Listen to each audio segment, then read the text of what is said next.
The golden stories में आपका स्वागत है। आइए सुनते हैं मुंशी प्रेमचंद का लिखा उपन्यास गोदान, भाग 32। राय साहब का सितारा बुलंद था। उनके तीनों मंसूबे पूरे हो गए थे। कन्या की शादी धूमधाम से हो गई थी, मुकदमा जीत गए थे और निर्वाचन में सफल ही न हुए थे, होम मेंबर भी बन गए थे। चारों ओर से बधाइयां मिल रही थी। तारों का तांता लगा हुआ था। इस मुकदमे को जीतकर उन्होंने तालुकेदारों की प्रथम श्रेणी में स्थान प्राप्त कर लिया था। सम्मान तो उनका पहले भी किसी से कम न था, मगर अब तो उसकी जड़ और भी गहरी और मजबूत हो गई थी। सामयिक पत्रों में उनके चित्र और चरित्र दनादन निकल रहे थे। कर्ज की मात्रा बहुत बढ़ गई थी, मगर अब राय साहब को इसकी परवाह न थी। वे इस नई मिल्कियत का एक छोटा सा टुकड़ा बेचकर कर्ज से मुक्त हो सकते थे। सुख की जो ऊंची से ऊंची कल्पना उन्होंने की थी, उससे कहीं ऊंचे जा पहुंचे थे। अभी तक उनका बंगला केवल लखनऊ में था। अब नैनीताल, मंसूरी और शिमला, तीनों स्थानों में एक एक बंगला बनवाना लाजिम हो गया था।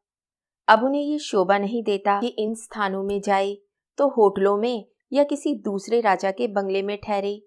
जब सूर्य प्रताप सिंह के बंगले इन सभी स्थानों में थे, तो राय साहब के लिए ये बड़ी लज्जा की बात थी कि उनके बंगले ना हो। संयोग से बंगले बनवाने की जहमत ना उठानी पड़ी। बने बनाए बंगले सस्ते दामों में मिल गए। हर एक बंगले के लिए माली, चौकीदार, कारिंदा, खानसामा आदि भी रख लिए गए थे। और सबसे बड़े सौभाग्य की बात यह थी कि हिज मेजेस्टी के जन्मदिन के अवसर पर उन्हें राजा की पदवी भी मिल गई। अब उनकी महत्वाकांक्षा संपूर्ण रूप से संतुष्ट हो गई। उस दिन खूब जश्न मनाया गया और इतनी शानदार दावत हुई कि पिछले सारे रिकॉर्ड टूट गए। जिस वक्त हिज एक्सेलेंसी गवर्नर ने उन्हें पदवी प्रदान की, गर्व के साथ राजभक्ति की ऐसी तरंग उनके मन में उठी कि उनका एक एक रोम उससे प्लावित हो उठा। यह है जीवन। नहीं, विद्रोहियों के फेर में पड़कर व्यर्थ बदनामी ली, जेल गए और अफसरों की नजरों से गिर गए। जिस डीएसपी ने उन्हें पिछली बार गिरफ्तार किया था, इस वक्त वे उनके सामने हाथ बांधे खड़ा था और शायद अपने अपराध के लिए क्षमा मांग रहा था। मगर जीवन की सबसे बड़ी विजय उन्हें उस वक्त हुई जब उनके पुराने परास्त शत्रु सूर्य प्रताप सिंह ने उनके बड़े लड़के रुद्रपाल सिंह से अपनी कन्या के विवाह का संदेशा भेजा। राय साहब को ना मुकदमा जीतने की इतनी खुशी हुई थी, ना मिनिस्टर होने की। ये सारी बातें कल्पना में आती थी, मगर ये बात तो आशातीत ही नहीं, कल्पनातीत थी। वही सूर्य प्रताप सिंह जो अभी कई महीने तक उन्हें अपने कुत्ते से भी नीचा समझता था, वे आज उनके लड़के से अपनी लड़की का विवाह करना चाहता था। कितनी असंभव बात। रुद्रपाल इस समय एमए में पढ़ता था। बड़ा निर्भीक, पक्का आदर्शवादी, अपने ऊपर भरोसा रखने वाला, अभिमानी, रसिक और आलसी युवक था, जिसे अपने पिता की ये धन और मान लिप्सा बुरी लगती थी। राय साहब इस समय नैनीताल में थे। यह संदेशा पाकर फूल उठे। यद्यपि वे विवाह के विषय में लड़के पर किसी तरह का दबाव डालना न चाहते थे, पर इसका उन्हें विश्वास था कि वे जो कुछ निश्चय कर लेंगे उसमें रुद्रपाल को कोई आपत्ति न होगी। और राजा सूर्य प्रताप सिंह से तो नाता हो जाना एक ऐसे सौभाग्य की बात थी कि रुद्रपाल का सहमत ना होना ख्याल में भी ना आ सकता था। उन्होंने तुरंत राजा साहब को बात दे दी और उसी वक्त रुद्रपाल को फोन किया। रुद्रपाल ने जवाब दिया, मुझे स्वीकार नहीं। राय साहब को अपने जीवन में ना कभी इतनी निराशा हुई थी, न इतना क्रोध आया था। पूछा, कोई वजह? समय आने पर मालूम हो जाएगा। मैं अभी जानना चाहता हूं। मैं नहीं बतलाना चाहता। तुम्हें मेरा हुक्म मानना पड़ेगा। जिस बात को मेरी आत्मा नहीं स्वीकार करती, उसे मैं आपके हुक्म से नहीं मान सकता। राय साहब ने बड़ी नम्रता से समझाया, बेटा, तुम आदर्शवाद के पीछे अपने पैरों में कुल्हाड़ी मार रहे हो। ये संबंध समाज में तुम्हारा स्थान कितना ऊंचा कर देगा, कुछ तुमने सोचा है? इसे ईश्वर की प्रेरणा समझो। उस कुल की कोई दरिद्र कन्या भी मुझे मिलती तो मैं अपने भाग्य को सराहता। यह तो राजा सूर्य प्रताप की कन्या है जो हमारे सिरमौर है। मैं उसे रोज देखता हूँ, तुमने भी देखा होगा। रूप, गुण, शील, स्वभाव में ऐसी युवती मैंने आज तक नहीं देखी। मैं तो 4 दिन का और मेहमान हूँ। तुम्हारे सामने जीवन पड़ा है। मैं तुम्हारे ऊपर दबाव नहीं डालना चाहता। तुम जानते हो विवाह के विषय में मेरे विचार कितने उदार हैं, लेकिन मेरा यह भी तो धर्म है कि अगर तुम्हें गलती करते देखूं तो चेतावनी दे दूं। रुद्रपाल ने इसका जवाब दिया, मैं इस विषय में बहुत पहले निश्चय कर चुका हूँ, उसमें अब कोई परिवर्तन नहीं हो सकता। राय साहब को लड़के की जड़ता पर फिर क्रोध आ गया। गरज कर बोले, मालूम होता है तुम्हारा सिर फिर गया है। आकर मुझसे मिलो, विलंब ना करना। मैं राजा साहब को जबान दे चुका हूँ। रुद्रपाल ने जवाब दिया, खेद है, अभी मुझे अवकाश नहीं है। दूसरे दिन राय साहब खुद आ गए। दोनों अपने अपने शस्त्रों से सजे हुए तैयार खड़े थे। एक और संपूर्ण जीवन का मजा हुआ अनुभव था, समझौतों से भरा हुआ। दूसरी ओर कच्चा आदर्शवाद था, जिद्दी, उदंड और निर्मम। राय साहब ने सीधे मर्म पर आघात किया। मैं जानना चाहता हूं वह कौन लड़की है? रुद्रपाल ने अचल भाव से कहा। अगर आप इतने उत्सुक हैं तो सुनिए, वह मालती देवी की बहन सरोज है। राय साहब आहत होकर गिर पड़े। अच्छा, वह? आपने तो सरोज को देखा होगा। खूब देखा है। तुमने राजकुमारी को देखा है या नहीं? जी हाँ, खूब देखा है। फिर भी मैं रूप को कोई चीज नहीं समझता। तुम्हारी अकल पर मुझे अफसोस होता है। मालती को जानते हो, कैसी औरत है? उसकी बहन क्या कुछ होगी? रुद्रपाल ने तेवर चढ़ाकर कहा, मैं इस विषय में आपसे और कुछ नहीं कहना चाहता, मगर मेरी शादी होगी तो सरोज से। मेरे मेरे जीते जी कभी नहीं हो सकती। तो आपके बाद होगी। अच्छा, तो तुम्हारे यह इरादे हैं? और राय साहब की आंखें सजल हो गई, जैसे सारा जीवन उजड़ गया हो। मिनिस्ट्री और इलाका और पदवी सब जैसे बासी फूलों की तरह नीरस निरानंद हो गए हों। जीवन की सारी साधना व्यर्थ हो गई। उनकी स्त्री का जब देहांत हुआ था तो उनकी उम्र 36 साल से ज्यादा न थी।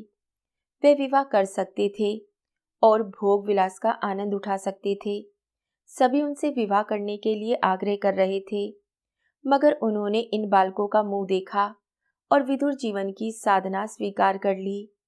इन्हीं लड़कों पर अपने जीवन का सारा भोग विलास न्यौछावर कर दिया। आज तक अपने हृदय का सारा स्नेह लड़कों को देते चले आए हैं, और आज ये लड़का इतनी निष्ठुरता से बातें कर रहा है मानो उनसे कोई नाता नहीं। फिर वे क्यों जायदाद और सम्मान और अधिकार के लिए जान दे? इन्हीं लड़कों ही के लिए तो वे सब कुछ कर रहे थे। जब लड़कों को उनका जरा भी लिहाज नहीं तो वे क्यों ये तपस्या करें? उन्हें कौन संसार में बहुत दिन रहना है, उन्हें भी आराम से पड़े रहना आता है। उनके और हजारों भाई मूंछों पर ताव देकर जीवन का भोग करते हैं और मस्त घूमते हैं। फिर वे भी क्यों ना भोग विलास में पड़े रहें? उन्हें इस वक्त याद आ रहा है कि वे जो तपस्या कर रहे हैं वे लड़कों के लिए नहीं, बल्कि अपने लिए, केवल यश के लिए, बल्कि इसलिए कि वे कर्मशील हैं और उन्हें जीवित रहने के लिए इसकी जरूरत है। वह विलासी और अकर्मण्य बनकर अपनी आत्मा को संतुष्ट नहीं रख सकते। उन्हें मालूम नहीं कि कुछ लोगों की प्रकृति ही ऐसी होती है कि विलास का अपाहिजपन स्वीकार ही नहीं कर सकते। वे अपने जिगर का खून पीने के लिए बने हैं और मरते दम तक पिए जाएंगे। मगर इस चोट की प्रतिक्रिया भी तुरंत हुई। हम जिनके लिए त्याग करते हैं उनसे किसी बदले की आशा ना रखकर भी उनके मन पर शासन करना चाहते हैं, चाहे वे शासन उन्हीं के हित के लिए हो। यद्यपि उस हित को हम इतना अपना लेते हैं कि वे उनका ना होकर हमारा हो जाता है। त्याग की मात्रा जितनी ही ज्यादा होती है, ये शासन भावना भी उतनी ही प्रबल होती है। और जब सहसा हमें विद्रोह का सामना करना पड़ता है तो हम क्षुब्ध हो उठते हैं और वे त्याग जैसे प्रतिहिंसा का रूप ले लेता है। राय साहब को ये जिद पड़ गई कि रुद्रपाल का विवाह सरोज के साथ ना होने पाए, चाहे इसके लिए उन्हें पुलिस की मदद ही क्यों ना लेनी पड़े, नीति की हत्या क्यों ना करनी पड़े।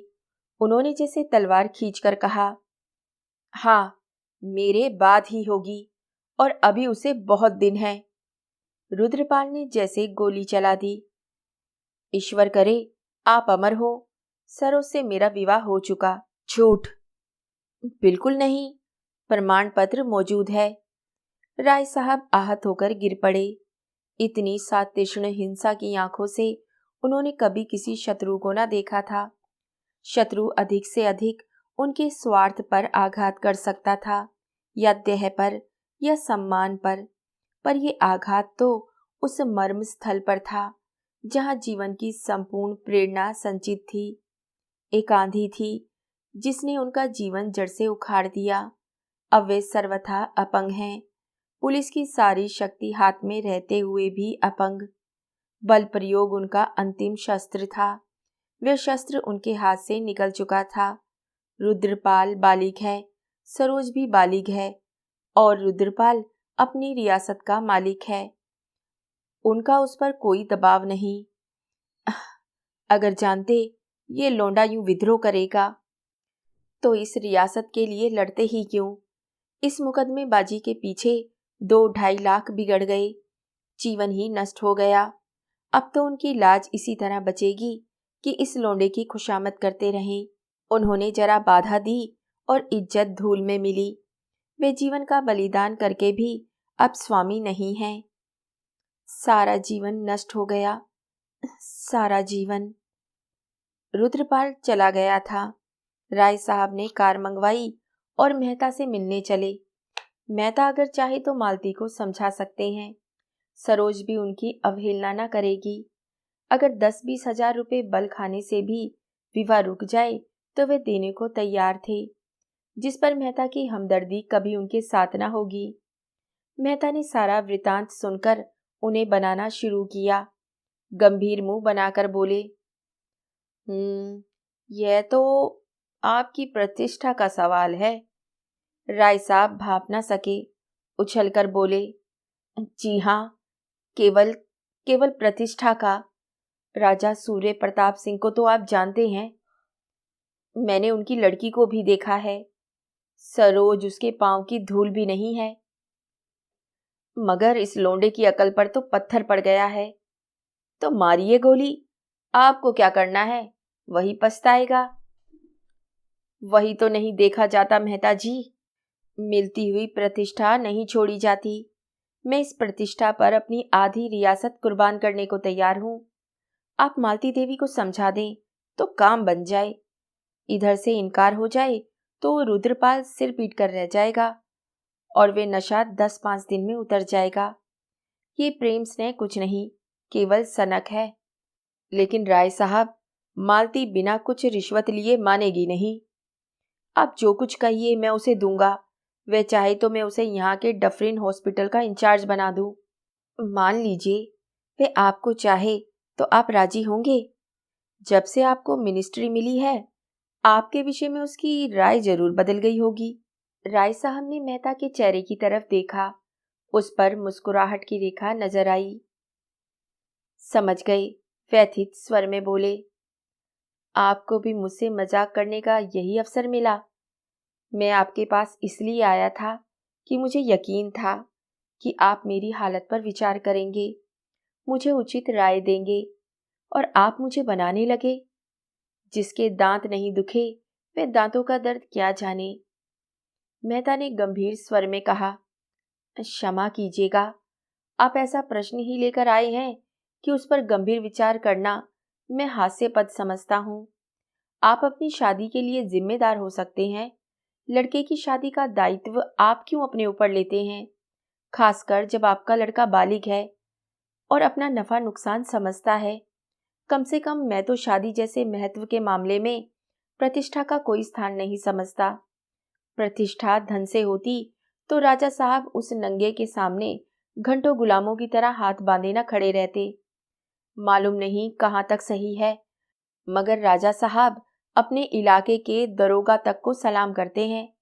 इसे आप प्रतिष्ठा कहते हैं?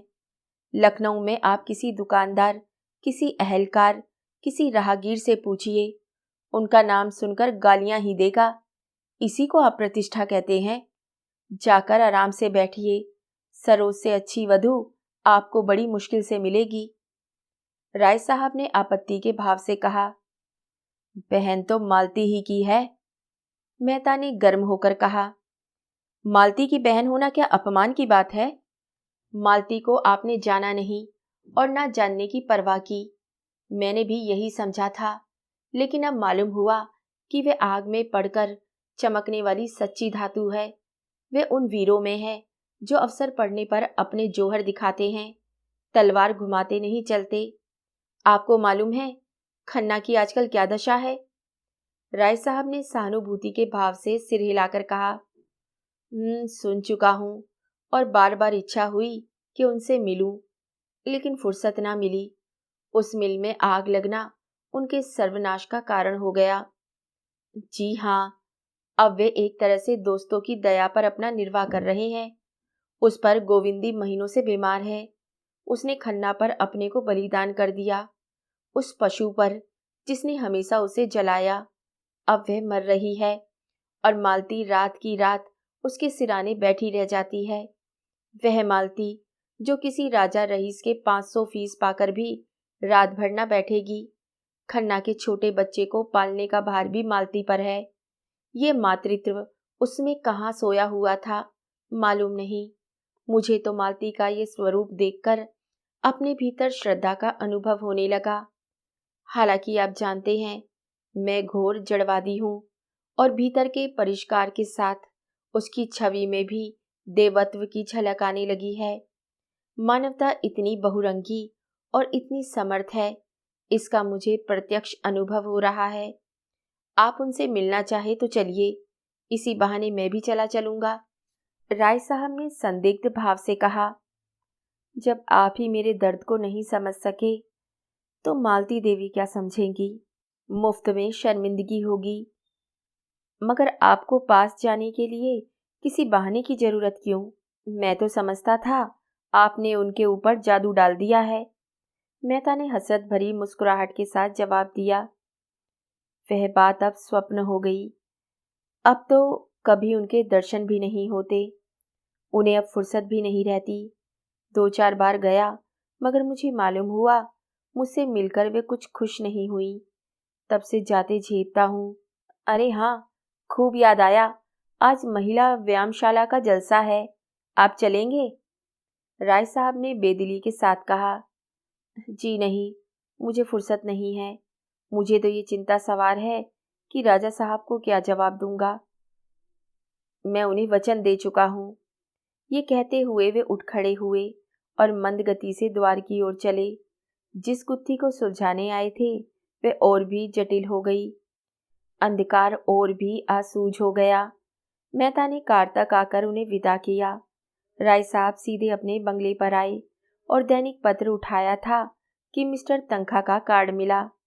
तंखा से उन्हें घृणा थी और उनका मुंह भी न देखना चाहते थे, लेकिन इस वक्त मन की दुर्बल दशा में उन्हें किसी हमदर्द की तलाश थी जो और कुछ न कर सके पर उनके मनोभावों से सहानुभूति तो करे। तुरंत बुला लिया। तंखा पांव दबाते हुए रोनी सूरत लिए कमरे में दाखिल हुए और जमीन पर झुककर सलाम करते हुए बोले, मैं तो हुजूर के दर्शन करने नैनीताल जा रहा था। सौभाग्य से यहीं दर्शन हो गए। हुजूर का मिजाज तो अच्छा है। इसके बाद उन्होंने बड़ी लच्छेदार भाषा में और अपने पिछले व्यवहार को बिल्कुल भूलकर राय साहब का यशोगान आरंभ किया। ऐसी होम मेमोरी कोई क्या करेगा? जिधर देखिए हुजूर के ही चर्चे हैं। यह पद हुजूर को शोभा देता है। राय साहब मन में सोच रहे थे, ये आदमी भी कितना बड़ा धूर्त है। अपनी गरज पड़ने पर गधी को दादा कहने वाला, परले सिर्रे का बेवफा और निर्लज।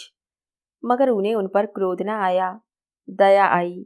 पूछा, आजकल आप क्या कर रहे हैं? कुछ नहीं हुजूर, बेकार बैठा हूँ। इसी उम्मीद से आपकी खिदमत में हाजिर होने जा रहा था कि आपकी अपने पुराने खादिमों पर निगाह रहे। आजकल बड़ी मुसीबत में पड़ा हुआ हूँ हुजूर। राजा सूर्य प्रताप सिंह को तो हुजूर जानते हैं, अपने सामने किसी को नहीं समझते। एक दिन आपकी निंदा करने लगे, मुझसे ना सुना गया। मैंने कहा, बस कीजिए महाराज, राय साहब मेरे स्वामी हैं और मैं उनकी निंदा नहीं सुन सकता। बस इसी बात पर बिगड़ गए। मैंने भी सलाम किया और घर चला आया।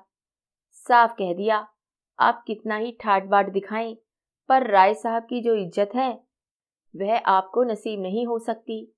इज्जत ठाट से नहीं मिलती, लियाकत से होती है। आप में जो लियाकत है वह तो दुनिया जानती है। राय साहब ने अभिनय किया। आपने तो सीधे घर में आग लगा दी। तंखा ने अकड़कर कहा, मैं तो हुजूर साफ कहता हूँ, किसी को अच्छा लगे या बुरा। जब हुजूर के कदमों को पकड़े हुए हूँ तो किसी से क्यों डरूं? हुजूर के तो नाम से जलते हैं। जब देखिए हुजूर की बदगोई। जब से आप मिनिस्टर हुए हैं उनकी छाती पर सांप लौट रहा है। मेरी सारी की सारी मजदूरी साफ डकार गए। देना तो जानते ही नहीं हुजूर। असामियों पर इतना अत्याचार करते हैं कि कुछ ना पूछिए। किसी की आबरू सलामत नहीं। दिन दिहाड़े औरतों को। कार की आवाज आई और राजा सूर्य प्रताप सिंह उतरे। राय साहब ने कमरे से निकलकर उनका स्वागत किया और इस सम्मान के बोझ से नत होकर बोले, मैं तो आपकी सेवा में आने वाला ही था। ये पहला अवसर था कि राजा सूर्य प्रताप सिंह ने इस घर को अपने चरणों से पवित्र किया। यह सौभाग्य। मिस्टर तंखा भीगी बिल्ली बने हुए बैठे थे। राजा साहब यहाँ? क्या इधर इन दोनों में दोस्ती हो गई है? उन्होंने राय साहब की ईर्ष्याग्नि को उत्तेजित करके अपना हाथ सेकना चाहा था, मगर नहीं। राजा साहब यहाँ मिलने के लिए आप भले ही गए हों, मगर दिलों में तो जलन है। वे तो कुम्हार के आवे की तरह इस ऊपर की लेप थोप से बुझने वाली नहीं। राजा साहब ने सिगार जलाते हुए तंखा की ओर कठोर आंखों से देखकर कहा, तुमने तो सूरत ही नहीं दिखाई मिस्टर तंखा। मुझसे उस दावत के सारे रुपए वसूल कर लिए और होटल वालों को एक पाई ना दी। वे मेरा सिर खा रहे हैं। मैं इसे विश्वासघात समझता हूँ। मैं चाहूँ तो अभी तुम्हें पुलिस में दे सकता हूँ। ये कहते हुए उन्होंने राय साहब को संबोधित करके कहा, अजी ऐसा बेईमान आदमी मैंने नहीं देखा राय साहब। मैं सत्य कहता हूँ, मैं कभी आपके मुकाबले में ना खड़ा होता, मगर इसी शैतान ने मुझे बहकाया और मेरे 1 लाख रुपए बर्बाद कर दिए।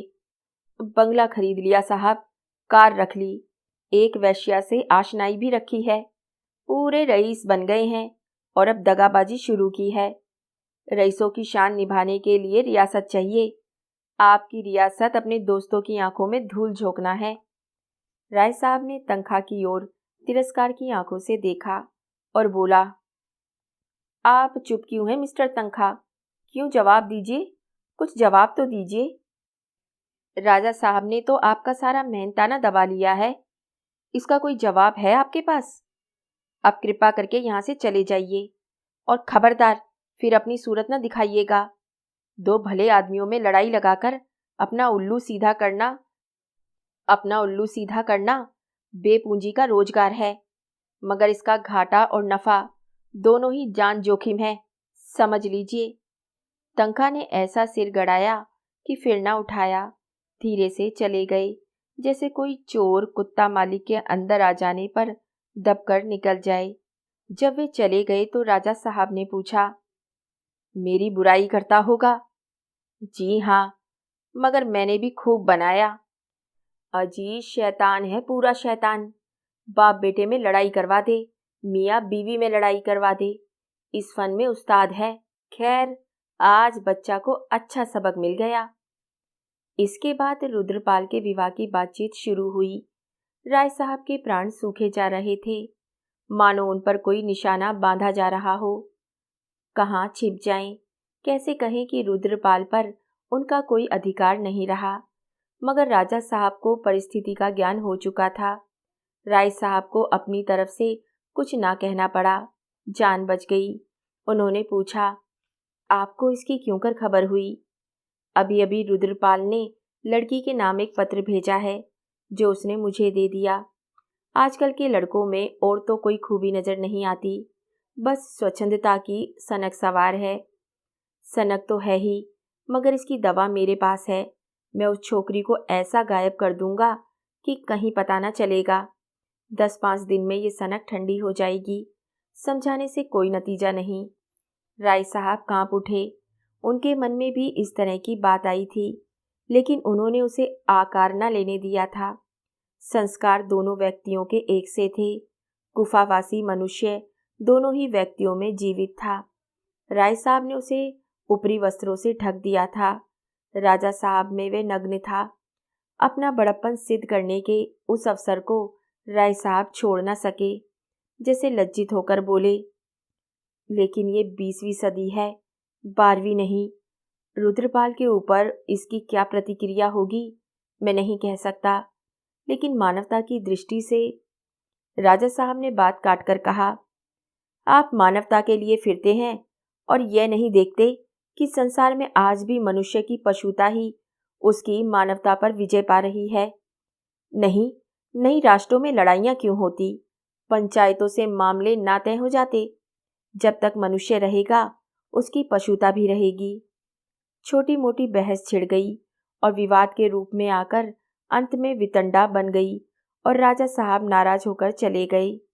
दूसरे दिन राय साहब ने भी नैनीताल को प्रस्थान किया और उसके एक दिन बाद रुद्रपाल ने सरोज के साथ इंग्लैंड की राह ली। अब उनमें पिता पुत्र का नाता न था, प्रतिद्वंदी हो गए थे। मिस्टर तंखा अब रुद्रपाल के सलाहकार और पैरोकार हो गए थे। उन्होंने रुद्रपाल की तरफ से राय साहब पर हिसाब फहमी का दावा किया। राय साहब पर 10 लाख की डिग्री हो गई। उन्हें डिग्री का इतना दुख ना था जितना अपने अपमान का। अपमान से भी बढ़कर दुख था जीवन की संचित अभिलाषाओं के धूल में मिल जाने का। और सबसे बड़ा दुख था इस बात का कि अपने बेटे ने ही दगा दी। आज्ञाकारी पुत्र के पिता बनने का गौरव बड़ी निर्दयता के साथ उनके हाथ से छीन लिया गया था। मगर अभी शायद उनके दुख का प्याला न भरा था। जो कुछ कसर थी वे लड़की और दामाद के संबंध विच्छेद ने पूरी कर दी। साधारण हिंदू बालिका की तरह मीनाक्षी भी बेजबान थी। बाप ने जिसके साथ ब्याह कर दिया उसके साथ चली गई, लेकिन स्त्री पुरुष में प्रेम न था। दिग्विजय सिंह अय्याश भी थे, शराबी भी।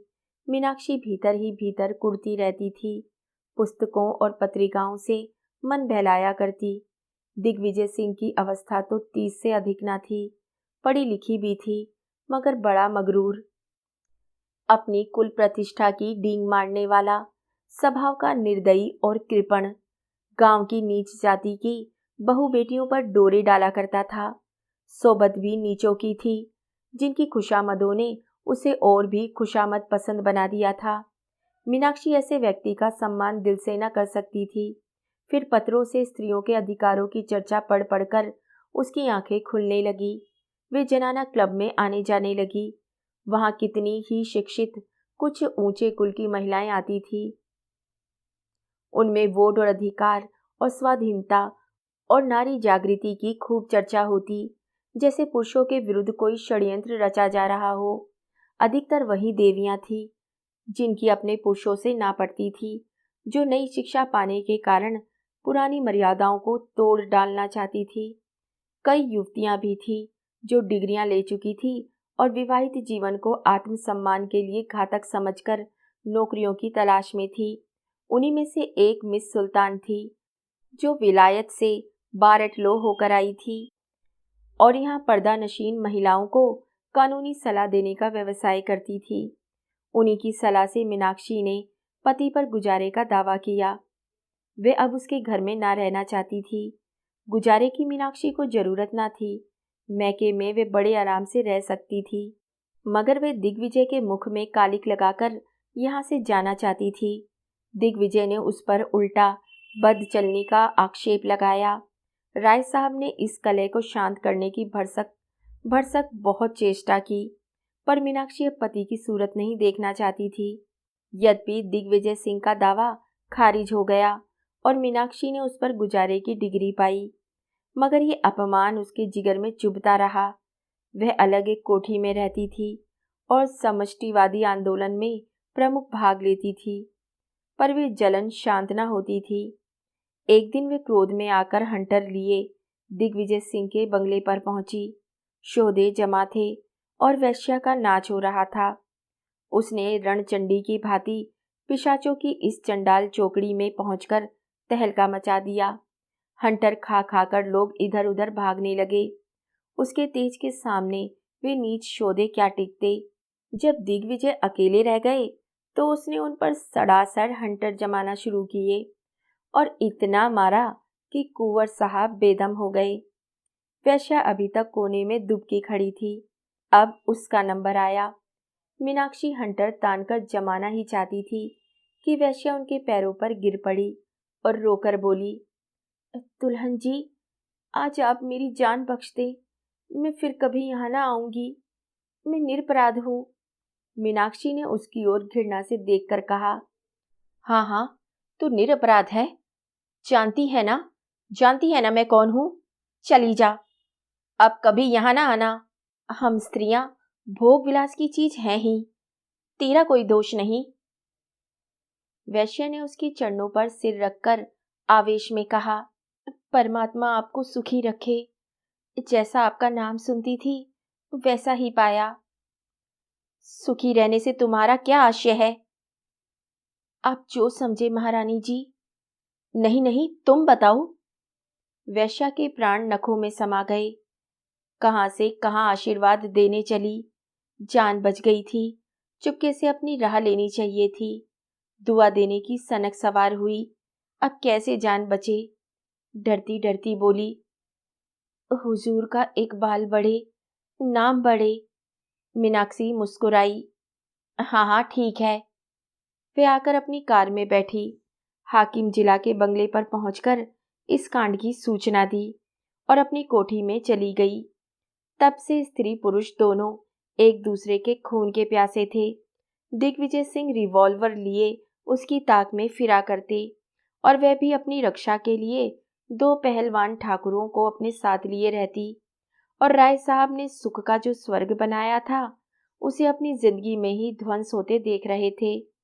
और अब संसार से निराश होकर उनकी आत्मा अंतर्मुखी होती जाती थी। अब तक अभिलाषाओं से जीवन के लिए प्रेरणा मिलती रहती थी। उधर का रास्ता बंद हो जाने पर उनका मन आप ही आप भक्ति की ओर झुका, जो अभिलाषाओं से कहीं बढ़कर सत्य था। जिस नई जायदाद के आसरे पर कर्ज लिए थे, वे जायदाद कर्ज की पुरोती किए बिना ही हाथ से निकल गई थी और वह बोझ सिर पर लदा हुआ था। मिनिस्ट्री से जरूर अच्छी रकम मिलती थी, मगर वे सारी की सारी उस मर्यादा का पालन करने में ही उड़ जाती और राय साहब को अपना राजसी ठाठ निभाने के लिए वही आसामियों पर इजाफा और बेदखली का नजराना करना और लेना पड़ता, जिससे उन्हें घृणा थी। वे प्रजा को कष्ट न देना चाहते थे। उनकी दशा पर उन्हें दया आती थी, लेकिन जरूरतों से हैरान थे। मुश्किल यह थी कि उपासना और भक्ति में भी उन्हें शांति न मिलती थी।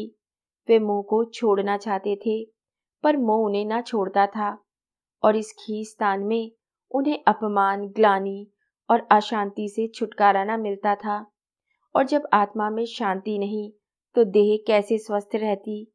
निरोग रहने का सब उपाय करने पर भी एक न एक बाधा गले पड़ी रहती थी। रसोई में भी सभी तरह के पकवान बनते, पर उनके लिए वही मूंग की दाल और फुलके। अपने और भाइयों को देखते थे तो उनसे भी ज्यादा मकरूज, अपमानित और शोकाग्रस्त थे, जिनके भोग विलास में, ठाट बाट में किसी तरह की कमी न थी, मगर इस तरह की बेहयाई उनके बस में न थी। उनके मन के ऊंचे संस्कारों का ध्वंस न हुआ था, पर पीड़ा, मक्कारी, निर्लजता और अत्याचार को वे तालुकेदारी की शोभा और रोब दाब का नाम देकर अपनी आत्मा को संतुष्ट कर सकते थे, और यही यही उनकी सबसे बड़ी हार थी। आगे की कहानी सुनिए अगले भाग में। तब तक के लिए धन्यवाद।